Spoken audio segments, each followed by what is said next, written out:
dark. Now I'm running into your light. You've changed my crying into dancing. My lips shall praise you now.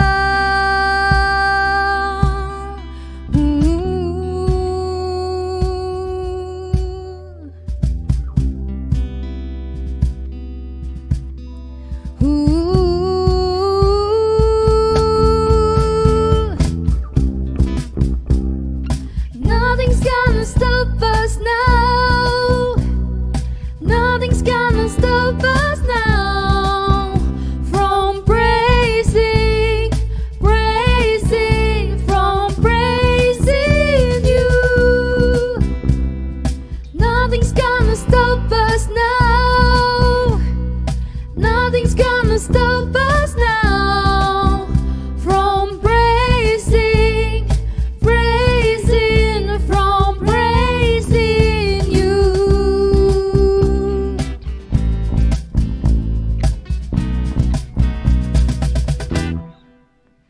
I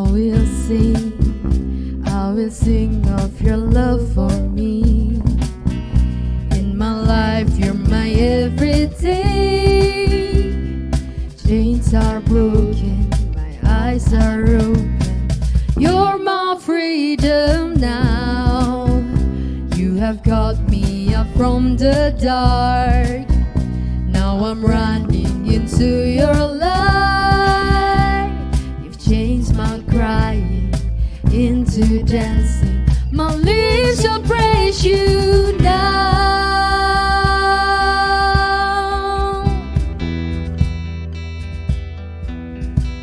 Praise you now.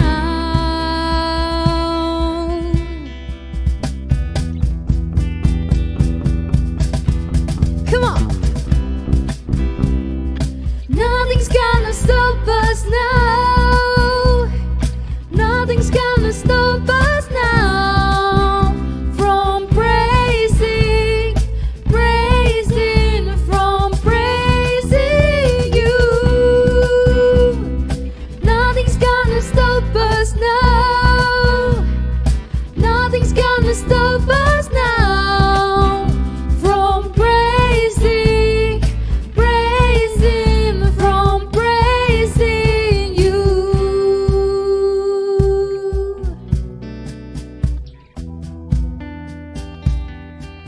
From praise you, Lord.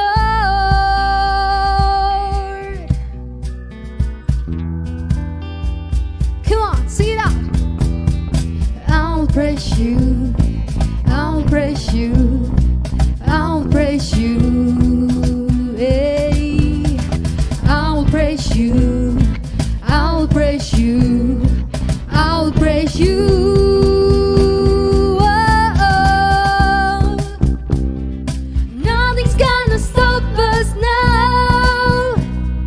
Nothing's gonna stop us now from praising, praising, from praising you. Nothing's gonna stop us now. Nothing's gonna stop us now from praising, praising, from praising you. Oh, praise you, Lord.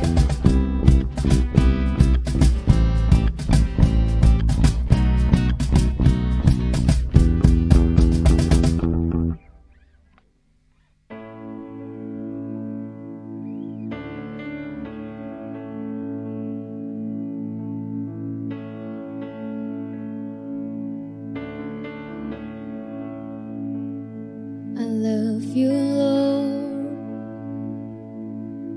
for your mercy never fails me.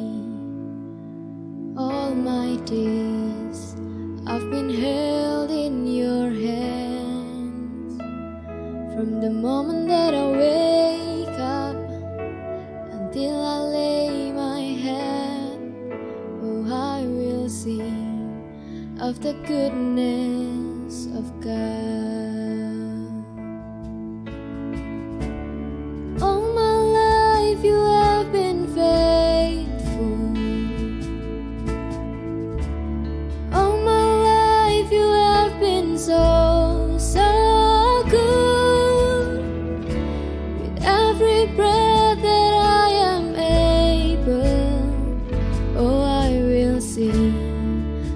goodness of God.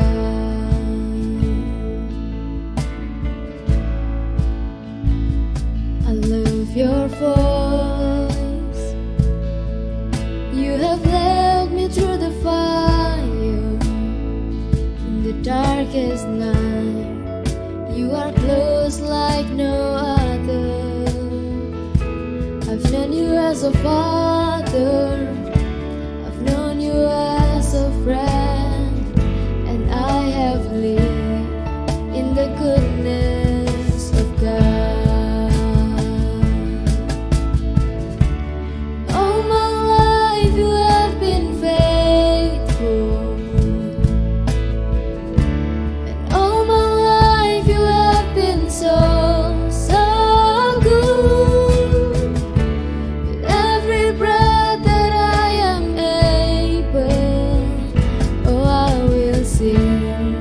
of the goodness of God. All my life you have been faithful. All my life you have been so, so good. With every breath that I am able, oh, I will sing of the goodness of God.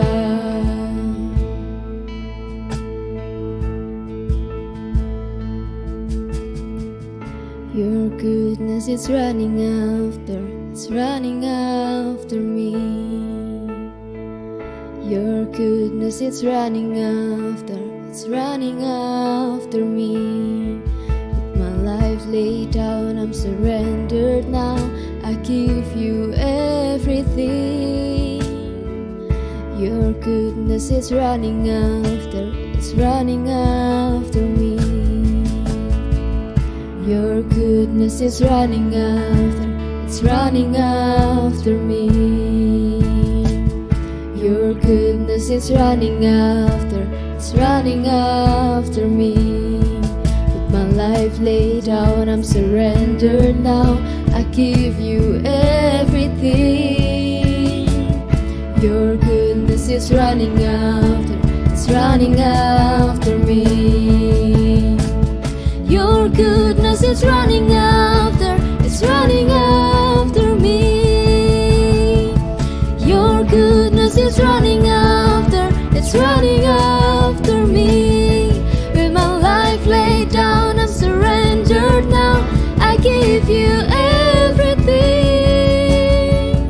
Your goodness is running after, it's running after me.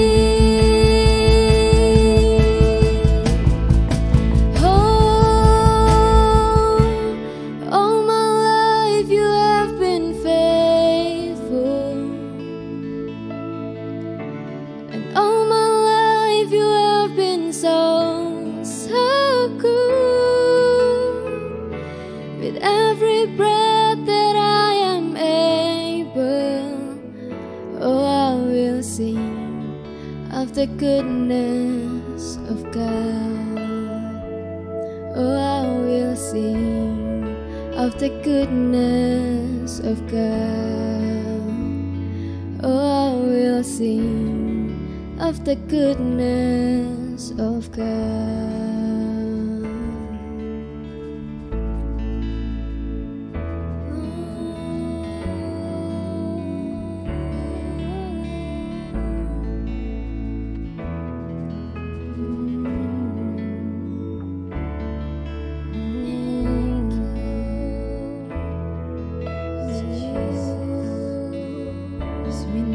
You are good.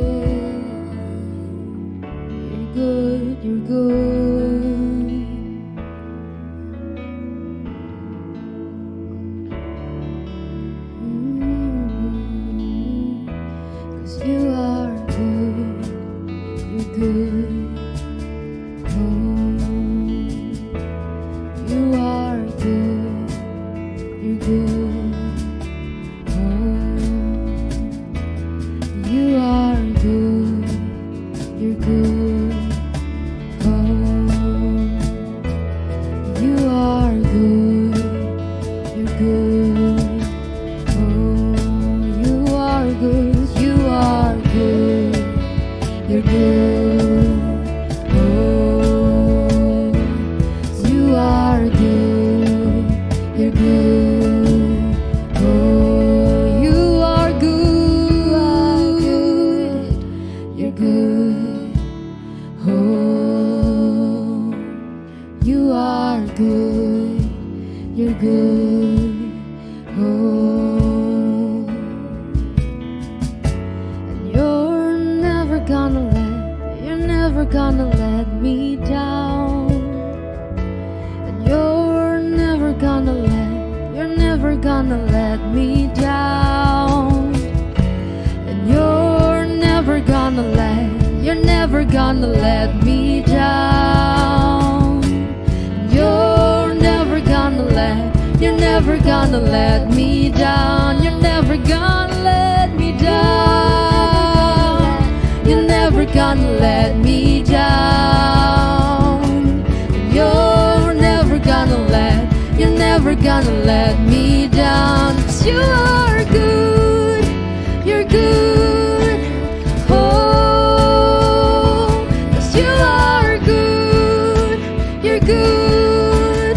Oh, 'cause you are good. You're good. Oh, 'cause you are good. You're good.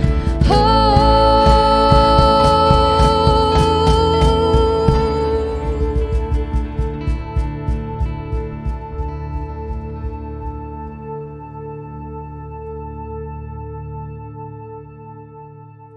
Hei anak muda yang dikasihi Tuhan, tema kita hari ini adalah champion. Sebelumnya mari kita berdoa terlebih dahulu sebelum mendengarkan firman Tuhan.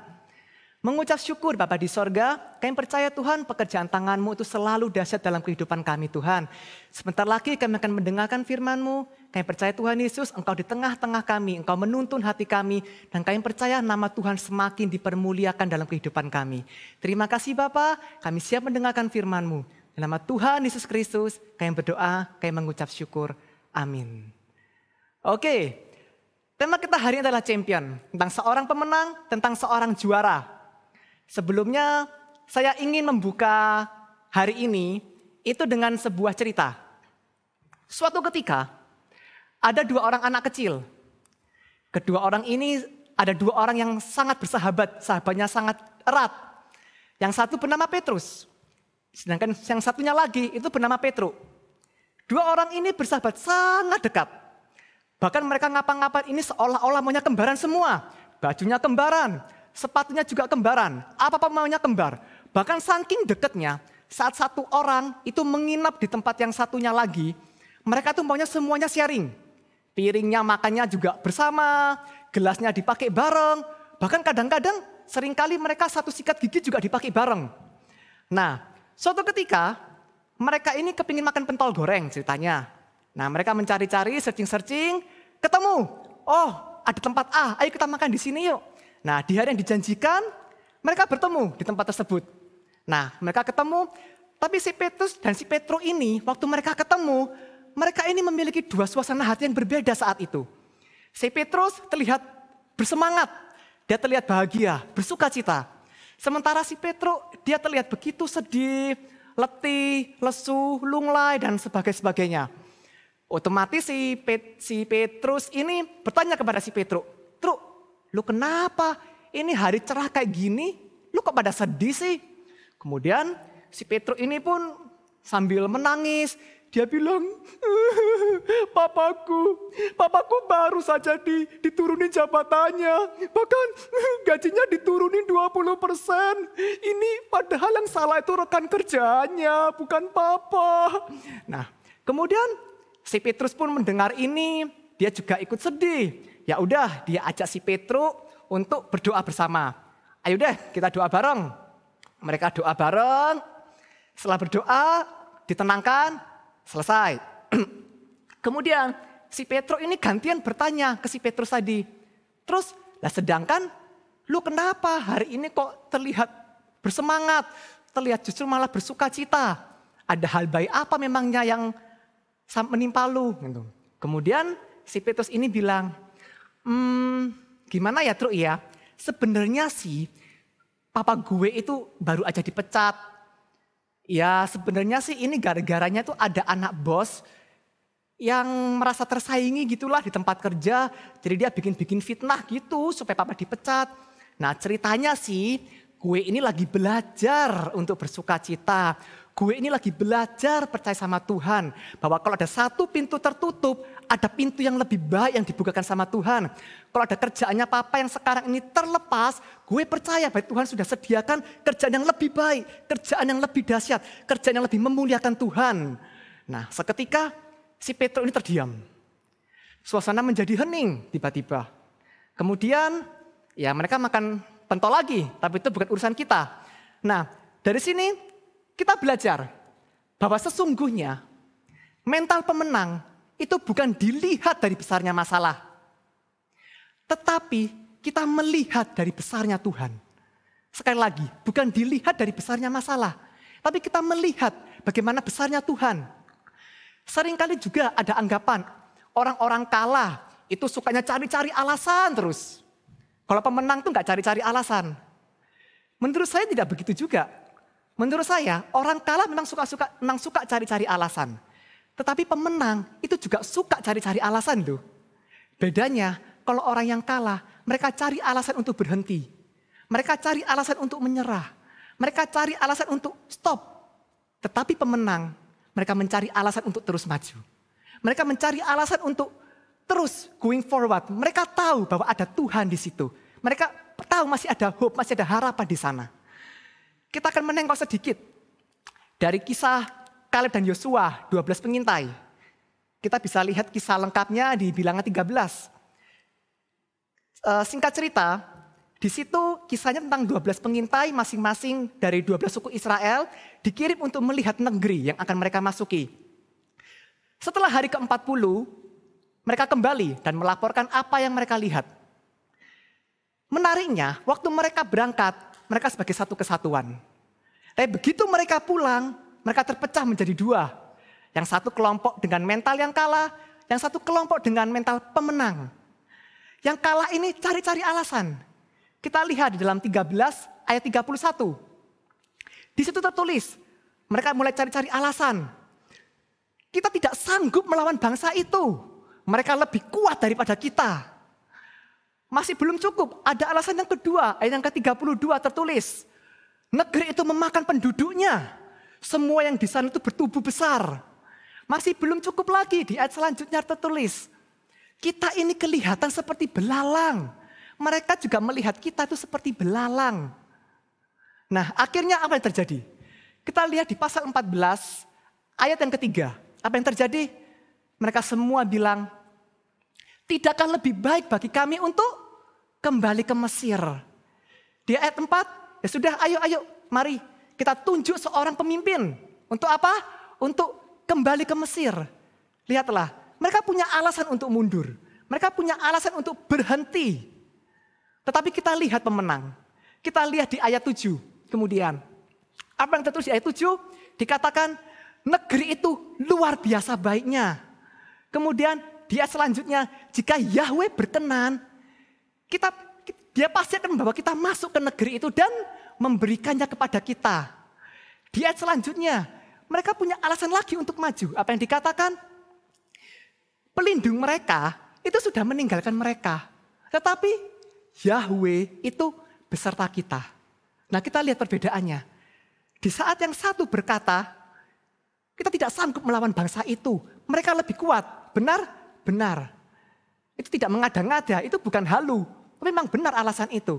Tetapi pemenang itu berkata, jika Yahweh berkenan membawa kita masuk, itu pasti negeri itu akan diberikan kepada kita. Negeri yang berlimpah-limpah dengan susu dan madunya. Di saat yang lain berkata, negeri itu memakan penduduknya. Apa yang dikatakan pemenang?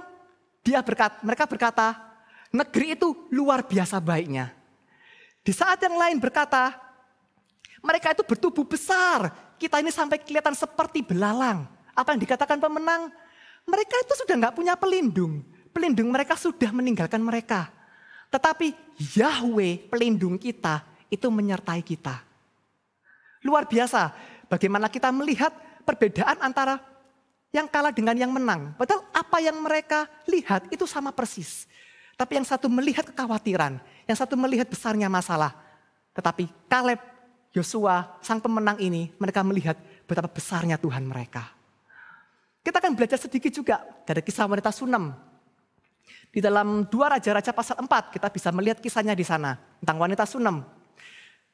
Singkat cerita, wanita Sunem ini sudah melakukan berbagai macam hal yang baik kepada Nabi Elisa. Sampai akhirnya Nabi Elisa ini kemudian bertanya kepada wanita Sunem ini, apa yang dapat aku lakukan bagimu? Akhirnya diketahui bahwa ternyata wanita Sunem ini masih belum memiliki anak. Sementara suaminya sudah sangat tua. Kemudian Elisa berkata, tahun depan di musim seperti ini engkau akan menimang seorang anak laki-laki. Dan kita ketahui kemudian benar. Akhirnya wanita ini memiliki seorang anak laki-laki. Anak ini tumbuh. Tetapi oleh karena suatu kejadian anak ini mati. Disinilah cerita yang menarik terjadi setelah ini. Bagi orang kebanyakan selesai. Ini mati loh. Ini bukan sakit. Ini bukan sekarat. Wanita ini memiliki alasan yang kuat. Alasan yang sangat kuat untuk menyerah. Untuk berhenti. Anakku mati.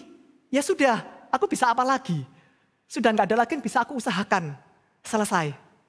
Tetapi wanita ini punya alasan yang lain. Dia tahu bahwa anak ini adalah Tuhan sendiri yang menjanjikannya. Dia tahu Tuhan itu baik, besar, dan nothing is impossible buat Tuhan.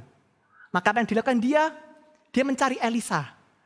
Yang menarik adalah waktu dia berangkat untuk mencari Elisa, suaminya bertanya kepada wanita ini, kamu tuh mau kemana hari kayak gini? Cari Elisa, ngapain? Wanita ini apa yang dikatakan dia? Yang mencengangkan adalah dia bilang, all is well. Wow. Dia berkata, all is well, semuanya baik-baik saja. Wanita ini berangkat, sampai kemudian akhirnya ditemui oleh asistennya Elisa tadi, Gehasi. Ditanya lagi, gimana kabarnya? Semuanya baik-baik? Apa yang dikatakan? All is well. Semuanya baik-baik. Sekalipun wanita ini punya alasan yang sangat-sangat kuat untuk menyerah, untuk berhenti, untuk mengatakan selesai. Tetapi dia tidak. Dia tahu masih ada pengharapan dalam Tuhan. Dia tahu Tuhannya itu lebih besar. Karena itulah dikatakan di dalam kitab Amsal 24 ayat 10. Di situ dikatakan, jika engkau kecil hati pada hari kesesakan, kekuatanmu terbatas.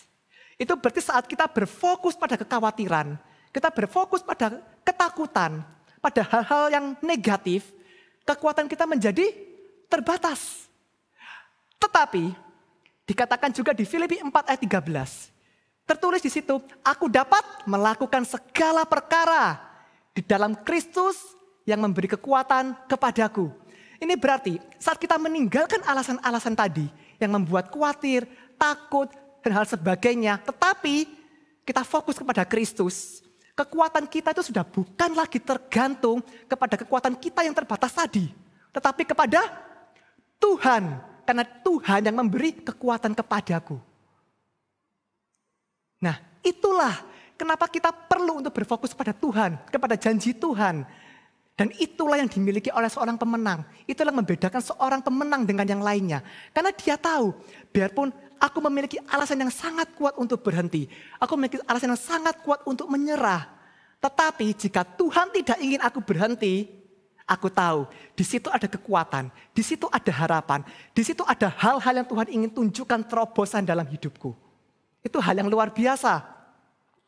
Selanjutnya kita juga akan belajar bahwa di dalam hidup ini kita sudah pasti nggak bisa menghindari yang namanya hari kesesakan tadi. Benar ya? Tapi kita perlu sadar bahwa di segala musim kita sedang berjalan dengan seorang pemenang. Seorang pemenang yang dalam sejarah manusia tidak pernah kalah, tidak pernah gagal. Apapun perkaramu, kamu sedang berjalan dan ditangani oleh dia. Misalnya kita saat ini katakanlah Anda sedang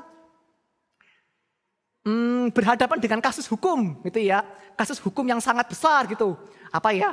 Katakanlah Anda mungkin nggak sengaja menabrak sapi tetangga gitu, jeder mati. Nah, sampai pengadilan ceritanya. Nah, kemudian di pengadilan ini Anda kira-kira ingin didampingi oleh siapa? Apakah oleh orang tua Anda atau saudara Anda atau oleh Hotman Paris? Ya sudah pasti Hotman Paris, benar ya? Anda ingin didampingi oleh pengacara yang handal. Kenapa Hotman Paris? Karena jelas dia ahlinya. Benar ya? Dia ini punya track record yang bagus. Dia ini bisa dibilang jarang kalah, hampir selalu menang. Dan siapa tahu nanti jadi anak angkatnya, benar ya? Tapi bukan itu maksudnya. Kemudian misalnya Anda ini ingin kurus. Ya, Anda ingin kurus, kemudian Anda menyewa seorang trainer yang berpengalaman. Seorang trainer yang track record-nya mengkilat. Nah, tapi masalahnya, trainer ini menyuruh Anda yang ingin kurus ini untuk makan daging babi 1 kilo setiap hari. Bagaimana? Bingung ya? Nah, tapi saya yakin mungkin ya Anda lakuin aja. Kenapa? Karena trainernya ini berpengalaman dan track record-nya bagus banget. Dia nggak pernah gagal. Jadi walaupun kedengarannya aneh, yaudah dilakuin dulu aja lah, percaya dulu aja lah. Toh ini berpengalaman banget. Nah, tahukah Anda? Saat ini yang sedang menangani hidup Anda, yang sedang menangani perkara Anda, itu adalah seorang pemenang yang sudah punya pengalaman ribuan, bahkan jutaan tahun dalam sejarah manusia, tidak pernah kalah, tidak pernah gagal. Jadi, Anda ini takut apa? Kita ini takut apa? Ya, kita sedang berjalan bersama-sama dengan seorang pemenang yang luar biasa, tidak pernah kalah, tidak pernah gagal, berpengalaman menghadapi segala perkara. Yang menarik dari kisah Daud versus Goliat. Semua tahu Daud versus Goliat. Ini mungkin adalah salah satu kisah kemenangan yang paling terkenal yang pernah ditulis oleh Bible. Ini di sekolah minggu dimanapun semua orang tahu. Daud melawan Goliat dan menang. Gitu ya. Waktu saya kecil, saya ini beranggapan, Daud ini seperti menang undian ya, kayak menang lotre gitu.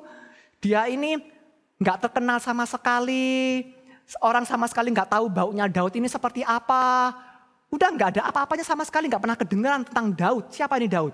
Tiba-tiba dalam satu waktu jebret, wah dia langsung terkenal. Dia tiba-tiba menjadi pujaan banyak orang. Dia tiba-tiba menjadi pahlawan Israel. Wah ini seperti menang lotre, seperti menang undian gitu ya seolah-olah. Nah, tapi seiring waktu berjalan, saya kemudian belajar. Ternyata tidak seperti itu. Ternyata kemenangan Daud melawan Goliat itu hanya seperti ujung gunung. Yang mungkin itu hanya merupakan 5 atau 10% dari keseluruhan gunung itu sendiri. Itu yang menarik.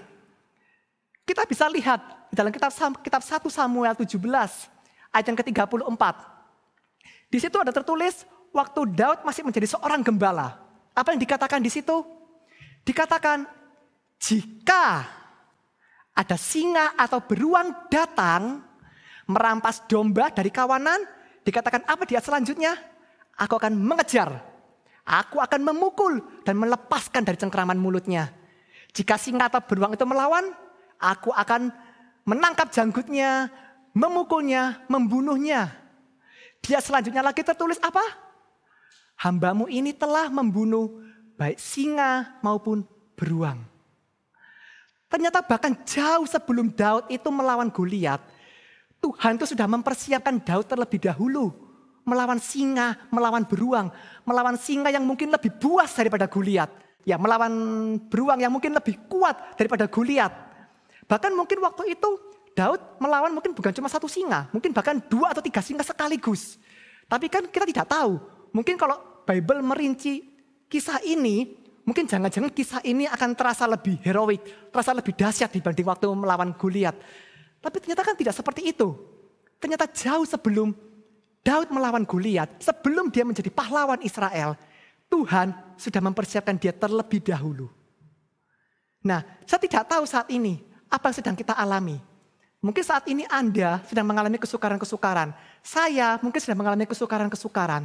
Tetapi satu yang saya tahu, kita sedang dipersiapkan Tuhan untuk menjadi seorang pahlawan. Saya tahu kejadian-kejadian saat ini yang mungkin tidak memberi saya nama, yang mungkin tidak membuat saya terkenal, seperti tidak membawa dampak apapun, tetapi suatu waktu, pada waktunya, itu akan membuat Anda dipromosikan. Itu akan membuat Anda menjadi terbang tinggi, jauh di atas awan.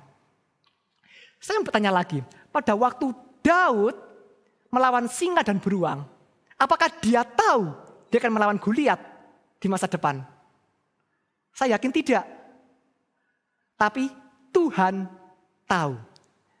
Daud tidak pernah tahu waktu dia menjadi seorang gembala, dia akan menjadi pahlawan Israel dan mengalahkan orang yang sangat kuat, raksasanya Filistin. Dia nggak tahu. Tetapi Tuhan tahu. Nah, demikian juga dengan Anda dan saya. Mungkin kita saat ini merasa kemampuanku kok biasa-biasa aja ya. Kemampuanku kok sepertinya di bawah rata-rata ya. Aku ini siapa? Seperti Daud tadi, dia mungkin hanya menganggap aku ini hanyalah seorang gembala. Aku ini bukan siapa-siapa, orang tidak mengenal aku. Tetapi di mata Tuhan, Daud saat itu juga sudah menjadi seorang pahlawan. Daud adalah seorang champion. Kenapa? Karena Tuhan sudah tahu bahwa Daud nanti akan menjadi pahlawan Israel. Dia akan mengalahkan Goliat. Saat ini itu hanya persiapannya. Dan saya percaya saat ini pun Anda sedang dipersiapkan. Di saat-saat ini kita memandang diri kita bukan orang lain ya. Bukan orang lain. Kalau orang lain masih mending. Tapi seringkali kita sendiri pun kita memandang diri kita sepertinya kurang layak. Sepertinya kita nggak percaya diri. Kita merasa kurang memiliki kemampuan. Kita biasa-biasa aja, siapa aku? Tahukah Anda, saat ini detik yang sama saat Anda bilang hal-hal seperti ini, Tuhan sedang bilang, ini championku. Ini pahlawanku. Ini orang yang akan mengalahkan Goliat. Jadi seperti itu bersama Tuhan. Jangan berfokus pada kekhawatiran. Jangan berfokus pada ketakutan. Berfokuslah kepada Tuhan. Dialah yang memberi kekuatan. Engkau berfokus pada dirimu sendiri, kekuatanmu terbatas. Hatimu akan kecil. Engkau akan pada kekhawatiran, ketakutan. Tapi saat fokus kita kepada Kristus, Tuhanlah yang memberi kekuatan kepadaku. Dan kalau saat ini Anda sedang mengalami hari-hari yang kesukaran, percayalah, pada saatnya nanti, waktu Anda setia pada prosesnya, Anda akan diangkat jauh, Anda akan dipromosikan, terbang tinggi tiba-tiba. Tapi tetap setia pada prosesnya. Dan kalau Anda saat ini mungkin sedang melihat, siapa aku ini? Hei, Anda yang sedang bertanya pada diri sendiri, siapa aku ini? Tuhan sedang melihat Anda sebagai seorang champion. Detik yang sama saat ini, Tuhan sedang memandang Anda sebagai seorang pahlawan. Percaya dirilah, penuh semangat, penuh sukacita. Tuhan menyertai Anda. Pemenang yang sepanjang sejarah tidak pernah kalah, tidak pernah gagal, sedang menyertai Anda, sedang menangani hidup Anda. Anda adalah seorang pemenang. Mari kita berdoa. Oke. Mengucap syukur Bapa di sorga, Engkau luar biasa Tuhan. Ya, karena Engkaulah Tuhan Yesus, kami lebih dari pemenang. Kami tidak takut, kami tidak berfokus lagi pada kekhawatiran, pada ketakutan. Tapi kami berfokus kepada Kristus. Engkaulah juru selamat kami, Engkaulah kekuatan kami ya Tuhan Yesus. Kami percaya Tuhan, tidak peduli apa yang orang lain pandang tentang diri kami. Apa yang bahkan diri kami sendiri pandang tentang diri kami. Tetapi Engkau melihat kami sebagai seorang pahlawan. Engkau melihat kami sebagai seorang pemenang. Apa yang tidak kami ketahui di depan, Engkau sudah tahu. Dan kami tahu Tuhan Yesus, bahwa di depan itu ada promosi Tuhan Yesus. Di depan itu adalah kami semakin terbang semakin tinggi bersama-sama dengan Engkau ya Bapa. Kami tahu Tuhan, kami punya mental pemenang. Terima kasih Bapa di sorga. Kami percaya hidup kami memuliakan Tuhan. Di nama Tuhan Yesus Kristus kami mengucap syukur. Amin. Oke, anak-anak muda yang dikasihi Tuhan, Yeshua HaMashiach bless you. Well, seberapa banyak dari teman-teman yang merasa diberkati oleh khotbah hari ini, teman-teman bisa kasih komen ya, dan kasih like. Dan hari ini kita akan bersama-sama menerima perjamuan kudus. Buat teman-teman yang mempunyai perjamuan seperti ini bisa disiapkan. Atau apabila teman-teman tidak mempunyai roti dan anggur seperti ini, teman-teman bisa sediakan roti tawar, crackers, atau anggurnya bisa diganti air putih. Oke, So you can pause this video to prepare yourself. And here we go. Mari angkat rotimu di tangan kananmu, tinggi di atas kepala, dan sama-sama kita berdoa. Tuhan, percaya bahwa roti ini adalah tubuh-Mu, dan kami terima Tuhan kesembuhan dari segala sakit penyakit, pemulihan atas tubuh kami Tuhan. Kami terima dengan iman dan kami makan di dalam nama Tuhan Yesus. Mari kita makan bersama-sama.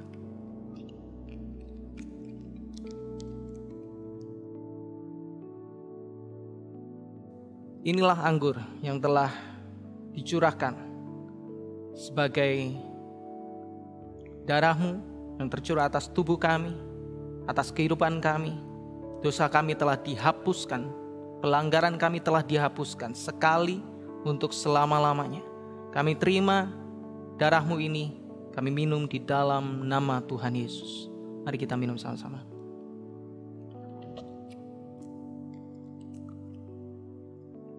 Terima kasih Tuhan.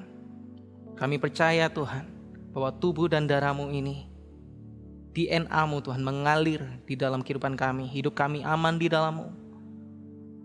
Kau tinggal di dalam kehidupan kami ada di dalam Engkau Tuhan. We are in Christ. Thank you Jesus. Dan sebentar kami akan menerima pengurapan. Kami percaya bahwa minyak urapan ini adalah minyak yang penuh dengan kuasa.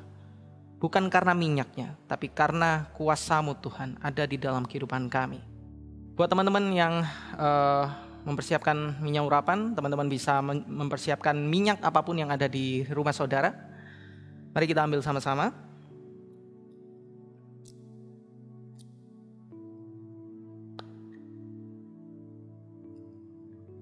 Taruhlah minyak ini di atas kepalamu. Kami saat ini menerima Tuhan urapan dari Engkau, dan kami percaya Tuhan kuasa-Mu, otoritas-Mu ada di dalam kehidupan kami. Kehidupan kami adalah bukan sebagai orang-orang yang kalah, tapi kehidupan kami adalah kehidupan pemenang, bahkan lebih dari pemenang. Kami terima pengurapan-Mu di dalam nama Tuhan Yesus Kristus. Amin, amin, amin. Dan puji nama Tuhan, kita sekarang ada di minggu yang pertama di bulan yang baru. Jadi kita diberi kesempatan untuk memberikan korban ucapan syukur persepuluhan kita yang terbaik buat Tuhan. Buat teman-teman yang rindu memberikan korban persepuluhan ini, mari sama-sama kita berdoa. Tuhan, terima kasih Engkau sudah memberkati sedemikian rupa Tuhan, dan izinkan kami untuk kami mengembalikan persepuluhan kami kepada Engkau Tuhan. Dan kami percaya bahwa Engkau yang selalu memberkati kehidupan kami. Kehidupan kami tidak pernah berkekurangan Tuhan. Kami bukan orang yang meminta-minta Tuhan, tapi justru kami yang bisa memberi Tuhan, menjadi berkat bagi orang-orang di sekitar kami Tuhan. Dan biarlah berkat-Mu terus melimpah di dalam kehidupan kami. Kami memberi dengan sukacita sebab kami mengasihi Tuhan. Hanya di dalam nama Yesus. Amin.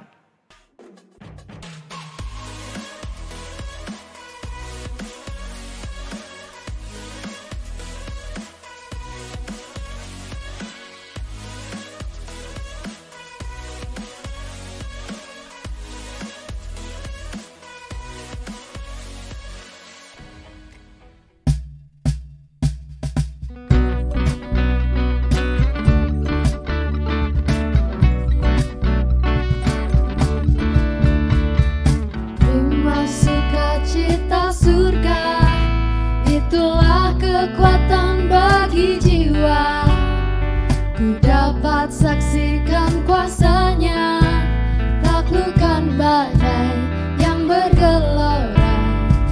Terima sukacita surga, itulah kekuatan bagi jiwa, ku dapat rasakan kasih-Nya di tengah badai yang bergelora. Haleluya.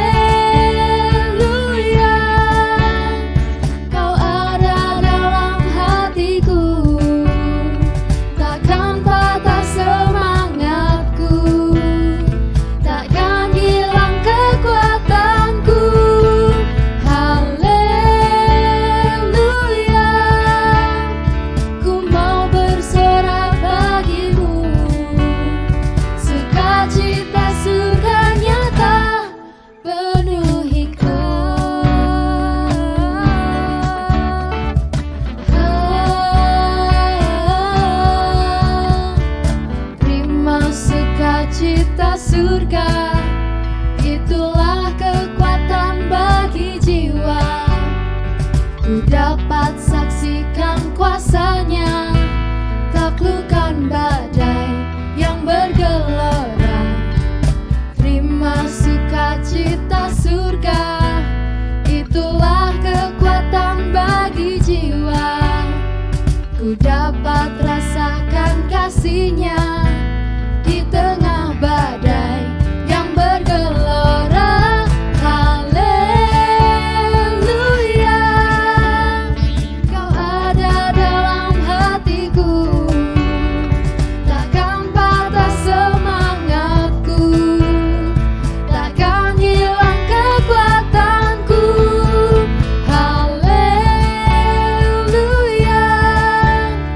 ku mau bersorak bagimu, sukacita surga nyata penuhiku.